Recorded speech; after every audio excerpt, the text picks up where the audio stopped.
Bienvenue à tous dans ce JDN de ce lundi 13 août 2018. Tout de suite les titres. Déception totale chez certains commerçants victimes de l'incendie du marché Tilène. La visite ce lundi du Premier ministre accompagnée d'une forte délégation n'aura finalement que frustré certains commerçants qui attendaient de Mohamed Boun Abdallah Dionne des mesures concrètes d'accompagnement pour la reprise rapide de leurs activités économiques. Politique, l'heure de la mobilisation a sonné pour la mouvance présidentielle dans le département de Bignona. Benno Bokk Yakaar ne lésinera sur aucun détail pour le recueil du maximum de signatures de citoyens prêts à porter la candidature du président Macky Sall pour sa réélection dès le premier tour en 2019. Vous entendrez les précisions avec le coordonnateur départemental de l'APR au cours de ce journal. L'actualité internationale et la page des sports mettront fin à ce journal. C'était le sommaire, le développement, c'est tout de suite. Bienvenue à tous. Le Premier ministre Mohamed Boun Abdallah Dionne, à la tête d'une forte délégation de ministres et d'autres personnalités politiques de la région, ont effectué une visite au marché Tilène ce lundi pour constater les dégâts causés par l'incendie du samedi. Une visite complètement décevante pour certains commerçants qui ont vu toutes leurs attentes s'envoler à cause de l'absence dans le discours du Premier ministre de tout mot ressemblant à indemnisation et sur quoi ces victimes comptaient pour une reprise rapide de leurs activités économiques. Les solutions avancées par le Premier ministre sont rejetées en bloc par ces commerçants qui ont montré leur totale adhésion à celle avancée par le maire Abdoulaye Baldé. Reportage. Venu constater l'ampleur des dégâts causés par l'incendie du marché Tilène de Ziguinchor, le Premier ministre Mohamed Boun Abdallah Dionne, accompagné d'une forte délégation, a effectué la visite sur les lieux du sinistre. Une visite mise à profit par le maire de Ziguinchor, Abdoulaye Baldé, pour proposer des solutions fortement appréciées par les commerçants. C'est vrai que nous avons marché tout de suite, même s'il y a même si nous avons des projets, nous avons des partenaires. C'est vrai qu'on ne peut pas reconstruire le marché tout de suite, mais on a des projets et des partenaires. S'il le faut, on vous donnera de l'argent pour que vous le fassiez vous-même ou que la mairie le fasse. Mais quoi qu'il en soit, on va s'arrêter. Donc on a ces deux solutions-là. Mais je pense que nous allons. Pour sa part, le Premier ministre a mis entre les mains des commerçants une alternative outre que celle proposée par l'édile de Ziguinchor. Monsieur le maire Abdoulaye Baldé, mon frère, damay dalal sa xel. Nee nga yaa ngi liggéey ak ay partenaires. Doo duñ la bàyyi ngay wuti partenaire. Monsieur le maire Abdoulaye Baldé, je vais te rassurer. Je t'ai entendu dire que tu vas trouver des fonds auprès de tes partenaires. On sait que tu as des relations, mais c'est l'État qui va se charger de la reconstruction de ce marché. Je peux dire déjà que le cœur du président Macky Sall est plus que jamais pour la Casamance, pour son développement. Et c'est pourquoi il nous a demandé de venir pour annoncer ici que très prochainement, dans les 2 mois à venir, le marché de Tilène sera entièrement reconstruit pour en faire un marché sous-régional. Des solutions du gouvernement perçues comme une pilule amère par un certain nombre de commerçants, obligés de laisser voir leur déception. Marché bi nak tay xalé yi tay joy kessé mo len déssé amuñu dara suñu état tass na suñu yaakar suñu état ci bopum tass na suñu yaakar parce que yaakaaroon nañ. Les victimes qui sont là n'ont que leurs yeux pour pleurer car l'État vient encore une fois de décevoir. Mu yëgati ñu kenn ku nekk mu ne fi nga nekkoon nang fa taxaw bu mën ñu ndàmpaay mu jox ñu ndàmpaay ku mën a defar mu defaral boppam ku mën a defar ñu jàppale ko mu defar ko parce que ñun loolu dong la ñuy xaar ci ñoom. Rappelez que l'incendie s'est déclaré dans la nuit du vendredi à samedi au marché Tilène de Ziguinchor avec comme bilan 360 cantines consumées pour une valeur de 1 milliard de nos francs. C'est dire qu'une visite du Premier ministre sans indemnisation a laissé beaucoup de questions en suspense. C'est finalement au cours d'une simple visite suivie d'une déclaration à la presse que le ministre de la Jeunesse a marqué sa compassion avec les commerçants sinistrés de l'incendie du marché Tilène, le désaccord des victimes qui ont exigé la présence au moins du Premier ministre aurait bloqué Pape Gorgui Ndong dans son ambition de mobiliser le dimanche les jeunes pour le nettoyage du marché en républicain. Le ministre s'est soumis à cette exigence des commerçants, non sans lancer dans cette circonstance le démarrage des vacances citoyennes. Pape Gorgui Ndong est au micro de Chatidiane Cissé. C'est d'abord compatir avec l'ensemble des populations de Ziguinchor, notamment avec l'incendie qui est survenu aujourd'hui, hier au marché, au grand marché, qui a un tout petit peu changé le format de ce que nous voulions faire aujourd'hui à Ziguinchor, puisque nous sommes venus pour lancer le lancement officiel des vacances citoyennes ici à Ziguinchor. Devant l'ampleur des dégâts, nous avons décidé d'annuler le rassemblement qui devrait se tenir au stade avec l'ensemble de la jeunesse de la région de Ziguinchor, du département de Ziguinchor et des communes de Ziguinchor, et remplacer cela par une grande mobilisation de toute la jeunesse, de toute cette jeunesse avec tous les acteurs au niveau de ce marché pour une grande action de haute portée citoyenne, puisqu'en réalité, le thème que nous avons choisi d'ailleurs cette année colle parfaitement avec ce que nous envisageons de faire demain, Inch'Allah. C'est un engagement citoyen et volontaire pour un Sénégal de tous.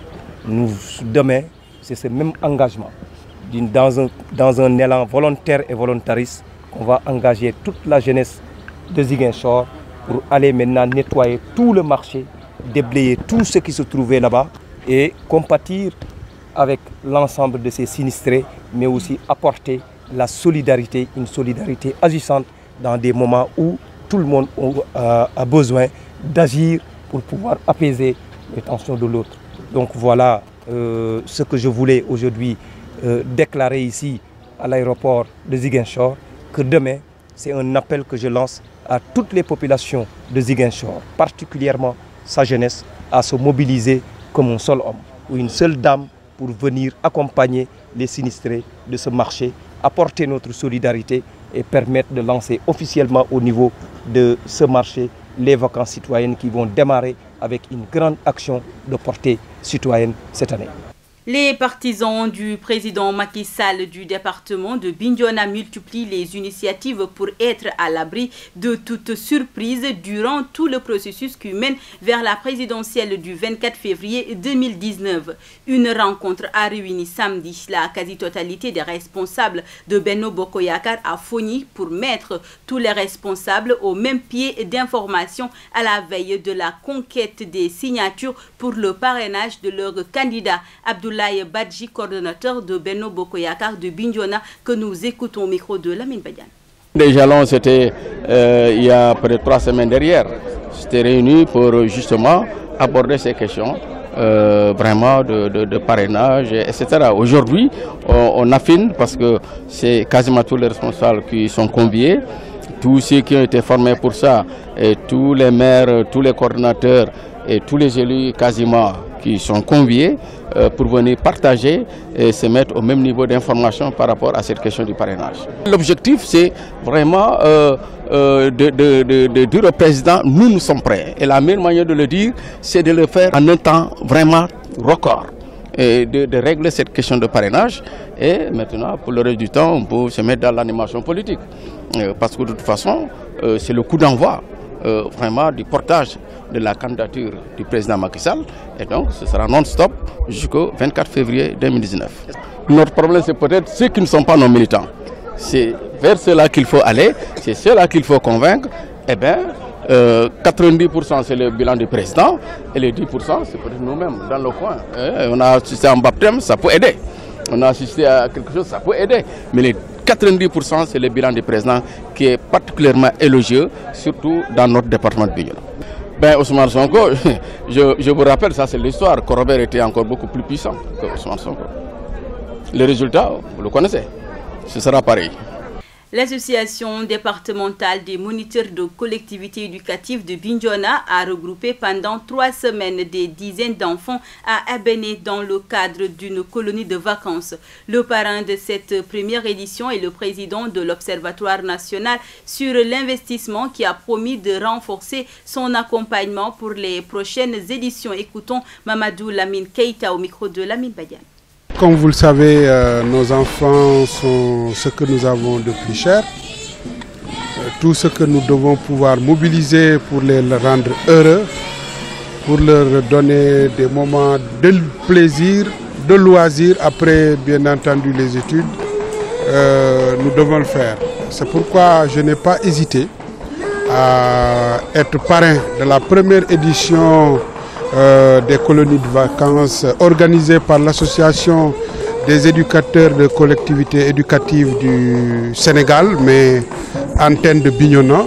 Ces moniteurs également avaient besoin d'un cadre de pratique, n'est-ce pas, de ce qu'ils ont appris. C'était important pour leur carrière et par la même occasion, cela nous permettait d'offrir à nos enfants un cadre d'épanouissement et de vivre ce qu'on appelle une colonie de vacances.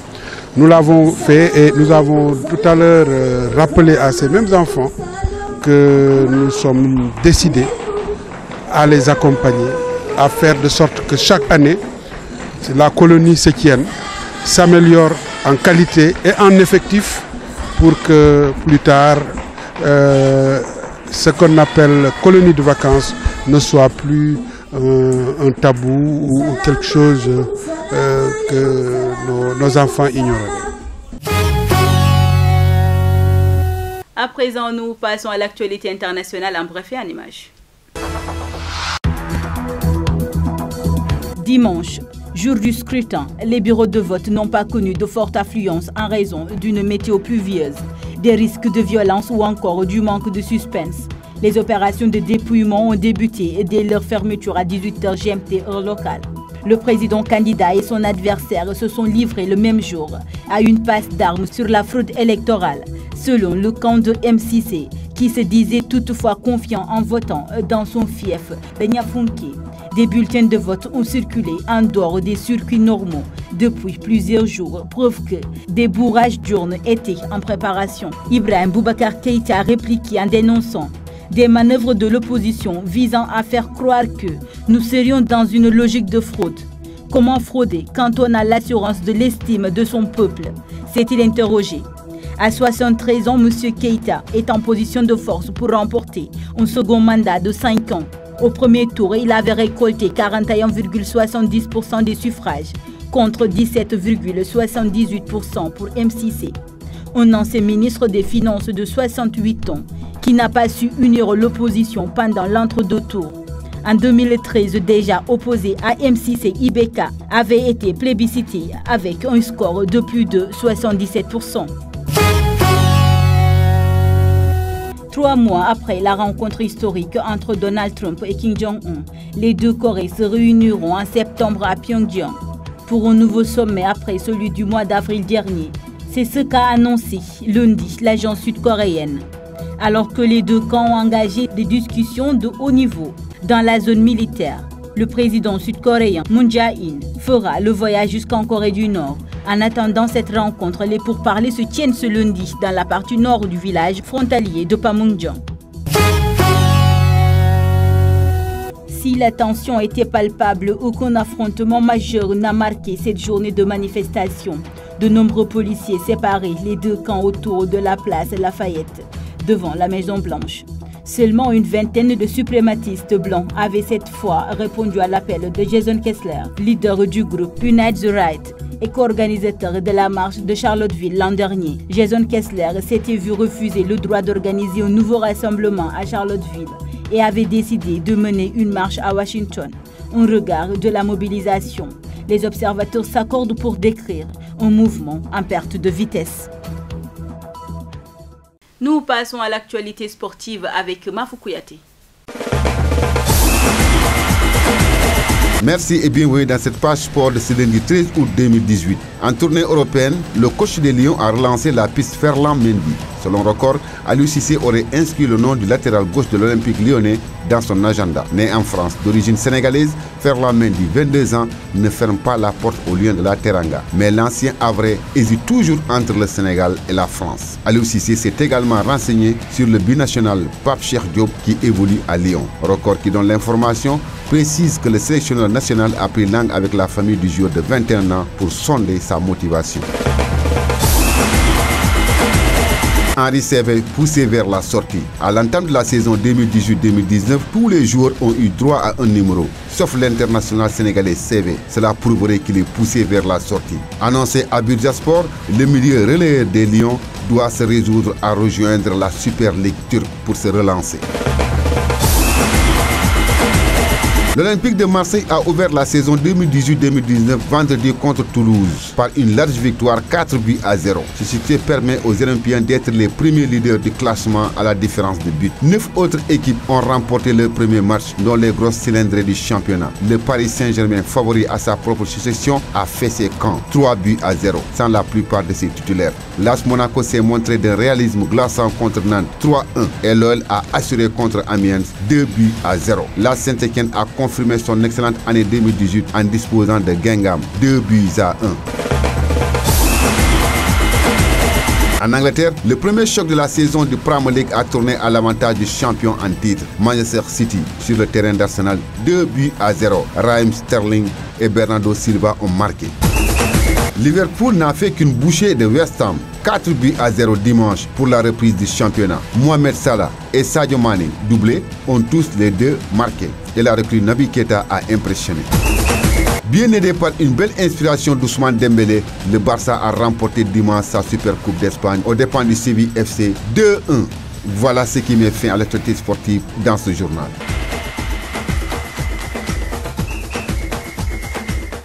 C'est la fin de cette édition. Merci de l'avoir suivi. Très bonne semaine à tous. Au revoir.